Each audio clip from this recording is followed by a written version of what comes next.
मुजफ्फरनगर रेशु बिहार सत्यप्रकाश रेशु के निजी आवास पर सत्यप्रकाश रेशु व उनके सहयोगियों ने प्रेस वार्ता कर पत्रकारों को दी जानकारी। हनुमत धाम शुक्रताल में 8 नवंबर से लेकर 14 नवंबर तक श्रीमद् भागवत कथा आयोजन होने जा रहा है। उद्यमी सत्यप्रकाश रेशु योगेश शर्मा श्रीमती कुसुमलता शर्मा ने जानकारी देते हुए बताया कि अमेरिका में रहने वाले भारतीयों के सहयोग से होने वाली कथा में श्रद्धेय आचार्य मृदुल कृष्ण गोस्वामी अमृत वर्षा कर श्रद्धालुओं को पथार्थ करेंगे। उन्होंने बताया कि नगर से कथा में जाने वाले श्रद्धालुओं के लिए बस की सुविधा भी की गई है।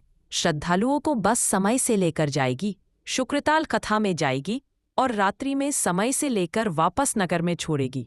अगर श्रद्धालुओं की संख्या बढ़ती है तो बसों की संख्या भी बढ़ाई जाएगी।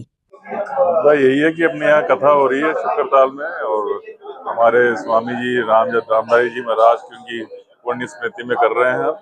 ये हमारी माता जी का संकल्प रहा है कि वहाँ पे कथा होनी चाहिए। भागवत कथा से हम सब जुड़े हुए हैं, अच्छी तरह से जुड़े हुए हैं। हम यहाँ चाहते हैं कि लोग हमारे साथ में इस कथा का लाभ उठाएं।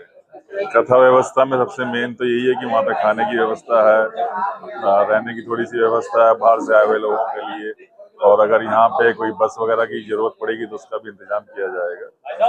ये 8 नवंबर से और 14 नवंबर तक कथा है। विश्वविख्यात कथावाचक श्री मृदुल कृष्ण शास्त्री जी की एक भागवत कथा 8 नवंबर से 14 नवंबर तक सुखतीर्थ हनुमत धाम में आयोजित है, जिसको हमारे मूल रूप से भारतीय लेकिन अमेरिका में रहने वाले श्री योगेश शर्मा जी और उनकी पत्नी धर्मपत्नी श्रीमती कुसुम शर्मा जी सहपरिवार इष्ट मित्रों सहित करा रहे हैं।